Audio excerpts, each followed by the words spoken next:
Hi everyone, it's Ren here. Welcome to my room, guys. Hope you're well today. On this 2nd of January, at least, this is the time that I'm recording this video. Today we're going to be talking about the concept of old soul. It's a description that, oh boy, it's used very often to describe INFJ, and I have to say, for INFJs to self-describe as well. INFJs, some of them anyway, tend to resonate with this concept. I want to parse it though. I want to analyze it. But before I move on, remember that I've written a book on the INFJ type, The Ecstatic Soul. It's available for less than $10 in the description box below. Deepest investigation of the INFJ you'll find online. If you have the familiarity with the function stack, you've read most of the literature, and you feel like you're getting to a stage where you're sort of hitting a plateau, you don't know what else to learn, this is the book to get a sense of the INFJ consciousness, what it feels like to be an INFJ, existential challenges, and so on. Ebook and paperback formats, and all the Amazon links, like I said, down below. If you have any questions, fire and I'll get back to you. In fear, Essie was threatening me again. Right. Why did I say that I wanted to analyze the concept of old soul? Well, to call it a concept might be a little bit ambitious, because concepts can be analyzed, but non-concepts, empty sentences or empty congratulations or pats on the shoulder are not concepts, and hence unanalyzable. But let's be charitable and say that this concept of old soul is a concept and that we want to analyze it further. So the reason why I want to do this is because this channel is at least to a large extent dedicated to understanding ourselves better, understanding INFJs better, understanding types better. And always try to keep in mind that a description is not an explanation, and there's different ways of singling out an explanation from a description. Of course, descriptions can have varying levels of depth, and descriptions are still better than congratulatory pats on the shoulder. So it might be nice to have the label old soul at your disposal to use to describe yourself. And if that does the trick for you, when you need some kind of support, that's fine. But in terms of understanding, as long as we're sticking to this idea and we're not trying to explore further what it means, except what it seems to evoke in people so that they can relate in an emotional manner, we're not really understanding it. And so we're not fulfilling our purpose, at least not in this channel. And so what I want to do is analyze it down to its smaller components so that we have a clearer view of what this means, what this can mean, and how it can be purposefully and usefully utilized by INFJs. So first, let's consider what seems to be implied by the concept of old soul. I think that what it essentially is getting at is that, first of all, INFJs have a soul like everyone else, which is really used as a synonym for self. And behind this, the idea is that, well, the difference between self and soul, I suppose, is that the soul has at least the implicit abilities to survive through time, which is why it's possible to call oneself an old soul in the sense of a soul that has existed for a long time and probably existed before the birth of this particular self. So there's a lot of Platonic presuppositions thrown in there. There's a lot of Christian ideas thrown in there as well, which is fine. It's just the history of the concept. But I think that's fundamentally the idea, is that INFJs feel like they're old deep inside, that they've been around a long time, and that this is the impression that they convey to other people. So not only do they feel like this, but they also feel that other people mention that to them, that they come across as old, wise soul. And I'll have to dedicate a whole entire episode to the concept of wisdom, why the wise INFJ, because that's another kind of cliche. Not saying it's not true ever. It's certainly true that some INFJs are wise, but it's, again, what does it mean? What's the definition of wisdom? Ask yourself that question. How would you define it? You'll notice it's very, very tricky. As opposed to intelligence, where at least we have some standards of measurements, rough ones, slightly finer ones, IQ, educational attainments, other things. how do you measure how wise someone is? It's a big question, but let's stick to this related but not identical concept of Old Soul. So INFJs supposedly feel like they've been around for a long time. They accumulated the wisdom of the ages. It's something they notice in themselves and that others notice in them. And it's something they care about. It's something that they feel is tied to their identity, at least for some INFJs. Now, as long as we say that, we haven't really pinpointed anything specific in the INFJ makeup that would make it seem like this, that would give INFJs this vibe to themselves and others. So we kind of need to try to understand how this can be broken down to the cognitive functions and perhaps the existential apparatus that, according to the Ecstatic Soul, is coming in a package with this particular function stack, NIFETISE. Now, I think that there's a reasonably useful way of looking at this problem. We need to look at the relationship between the person, whatever her type is, and her relationship to the world. And here, when I say world, I mean the world including space-time coordinates type of world. So the world in time and space. Really, your dominant function, or let's say your highest up perceptual function in your function stack hierarchy, is the one that is going to determine the relationship that you have to the world, whether you're an introvert or an extrovert. So there's 4 possibilities. There's PI. Well, there's 4 possibilities: NI and SI. That's PI. Or NE or SE. And the latter 2 are what we refer to as PE. So for instance, an ENFP and ENTP are dominant perceivers, extrovert perceivers. NE, then you have the ESFPs and ESTPs, SE dominance.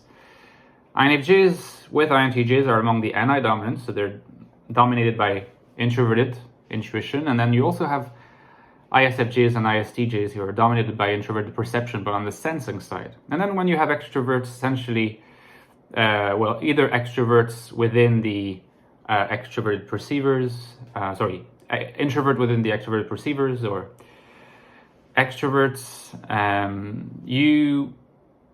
what you get is dominance. You can be a dominant judger, or obviously, or and then have either a function of extroverted gathering PE as your auxiliary, like an INTP, for example, or an INFP. Or you could be a dominant judger, like an ENFJ, where your auxiliary is NI, or your auxiliary is SI, like an ESFJ. In any case, fundamentally, there are only 4 types of functions that can be your highest perceptual function in your function stack: NISI and ESE. I think that you can broadly divide the vibe that people give according to whether they're dominated by introvert perception or extrovert perception. And then there are further distinctions that we're going to draw. And we'll eventually get to our Old Soul thing, don't worry. So the first, I think, that we can distinguish is to distinguish between people who don't come across as if they're in the present moment, and people who do come across as if they're in the present moment. And here, by present moment, I mean the world of space and time. So the NI and SI lads, they go into the not in the present moment because of introverted perception. The NE and SE girls and guys, they go into in the present moment because they are dominated by extrovert perception, which is an extroverted gathering function, so they're most in touch with the external world. Well, my argument goes like this. If you're in touch with the external world, you have the ability to stay in touch with it as it evolves over time, to remain enamored with it, fascinated with it, annoyed by it. You're going to be essentially a creature of your time. And so you're going to evolve as you get older with the world because you're in touch with it. Extroverted gathering. The connection is direct, if you like. So ENTP, ESTP, most obviously, or ESFP, NFP, but also, at a slightly lower level, INTP, INFP, ISFP, ISTP. It makes sense because the connection with the gathering of into the external world is so clear that whatever direction the world goes, the self follows it. So these people are neither old souls nor young souls. They're just people who are in the world and who remain in touch with it as it progresses. So they're not old-fashioned. They don't come across as if they're like super ahead of time or lost in the future either. They're just there. And now you have the category of the PI people, the SI and the NI people. Here there's a distinction which is quite great between NI and SI. And I develop it in chapters 1 and 2 of my book, by the way, the Ecstatic Soul. And that's due to the fact that when it comes to introvert perception, intuition, and sensing really come in very different packages because the processing of information is different. SI functions by certainly being removed from the external world, but somehow creating a replica of the external world in the mind. So what's accessed in perception is actually something internal, hence introverted perception, but it's really an isomorphic replica of the external world, which allows the SI dominant to really operate within a structure that has the same structure as the external world, so they can function within perfectly well. There's one problem with it though, if you want to call it a problem. Now this internal structure is it's quite fixed, it's quite solid. It doesn't evolve and age like the external world actually does, with its history and its movements and its revolutions and its art and its books and its loves and friendships and everything. And there's a simple reason for that. The reason is that an SI dominant would not be able to operate, or an SI user, a high SI user, would not be able to operate if they didn't have a solid structure. So they need, because don't forget SI works in tandem with NE, which is a fluid function. So they need that solid structure. Solid structure means relatively resistant to change. What happens? Over time the world changes, the internal structure doesn't change. What do you think occurs? Conservatism, what comes across as conservatism, being stuck in your ways, having difficulty adapting to the world as it evolves. So here you have the kind of old-fashioned soul that you could call the SI user, coming from this disconnect that spreads over time between the internal structure that doesn't really evolve very quickly, next to the world which evolves quicker, especially socially, politically, and culturally. So it's a double-edged sword for the SI user, and it can be called old-fashioned, sometimes conservative because of this. But the NI user is very different. You see their extroverted gathering function, although mostly unconscious, SE, is already a static, fact-oriented function. It's not fluid like NE is. So NI is going to have to be fluid, and it can get away with being fluid. So this whole stuff about the replication of the external world inside the mind, it doesn't happen with NI. NI always relates to the external world as if the external world was a metaphor for something. And the metaphoricity of the perception is retranscribed in the mental images, which gives NI its flavor of being mystical and cryptic, ever flowing, ever fluid, ever open. But also, because of this, not being very much in touch at all with the external world. Hence, what I call alienation, the familiar condition that you have heard of, I hope, if you've read my book. And since the world has space and time, you're alienated from time as well as from space.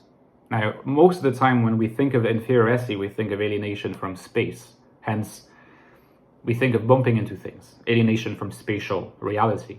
But really, it's alienation from worldhood, from the world as a whole. So alienation from time is also there. And that's where the old soul idea comes in. It's not so much that we are old souls, Because as my video has suggested, the concept is better applied to SI users. If old soul means old-fashioned, which I know is not exactly what's intended as a meaning, and that makes sense because that's not really what distinguishes INFJs and perhaps INTJs. It's more that they are atemporal souls. They don't seem to exist in time. They sometimes seem as if they belong to a different time, maybe called the future, maybe called an alternative reality. But in fact, I heavily suspect that if they were in that future, if they were in that alternative reality, the NI user, because they're NI user and because of how their cognitive function stack is made up, would feel just as alienated from it as they would anywhere else. So they're not in a particular time, earlier or later, because sometimes they call all souls, sometimes they call like seers and people who look into the future. I mean, clearly there's a mishmash of different temporalities here. And that expresses the temporality of the NI dominant quite well. The sense of temporality is a mishmash, it's messed up, because it's not stable. So really INFJs come across as if they're neither old-fashioned, nor modern, nor ahead of their time. They just come across as if they're slightly somewhere else. Somewhere that belongs within the temporality of NI, and that's a temporality that is not really easy to capture within space-time. So to me, an old soul, I mean, we can keep to this term, but we should always try to keep in mind that to be an old soul, it's not a way of saying it's a soul that's been there for a long time, because I'm pretty sure INFJs would have been feeling the exact same way at the time, that they would have been there for a long time, even at the time of Egypt. So really by old soul, what we mean is eternal soul, or a soul outside of time, a soul that floats in and out and never staying fixed. So I would like to know what you think of my little theory there, and if you think it makes sense, if you think that I have provided an interesting conceptual analysis of the concept of old soul. I'll wish you good rest of the day for now. Consider subscribing, give me a like, and sharing your thoughts in a comment. Until then, see you guys.